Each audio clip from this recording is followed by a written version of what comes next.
En question principale, Madame la députée de Rosemont. Merci, Monsieur le Président. Il y a 40 des immigrants ne connaissant pas le français en arrivant au Québec qui ne suivent pas de cours de francisation. De ce nombre, certains vont directement prendre des cours d'anglais dans des commissions scolaires anglophones aux frais des contribuables.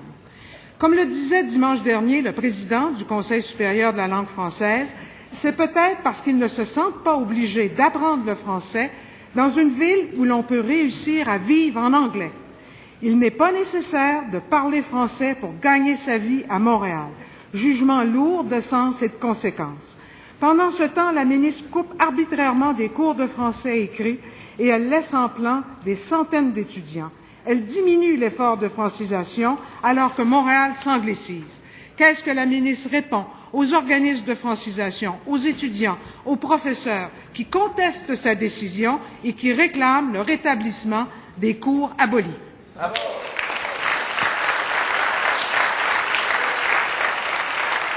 Madame la ministre de l'Immigration.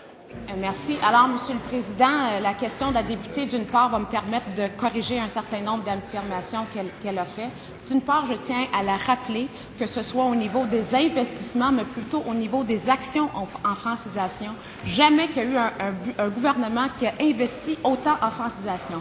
Le budget de francisation des immigrants a augmenté de plus de 50% depuis les 5 dernières années, Monsieur le Président. Mais au-delà de ça, regardons les actions.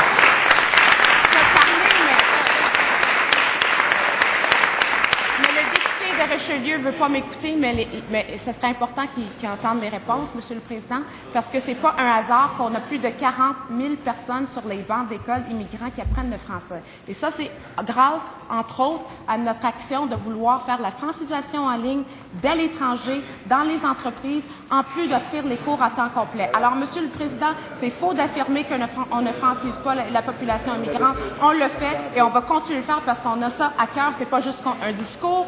On passe à l'action.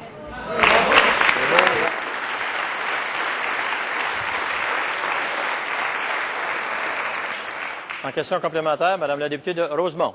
Monsieur le Président, on peut bien en ajouter à temps partiel sur Internet et ailleurs, mais pas couper des cours à plein temps.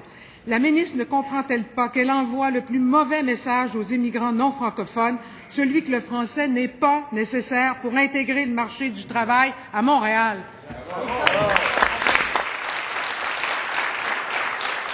Madame la ministre de l'Immigration et des Communautés culturelles. Je ne laisserai pas ça passer. J'ai eu la chance d'en parler durant les crédits, mais je vais le réexpliquer. De quoi on parle exactement lorsqu'elle parle des cours? D'abord, il faut dire à la population que les cours à temps complet ont augmenté.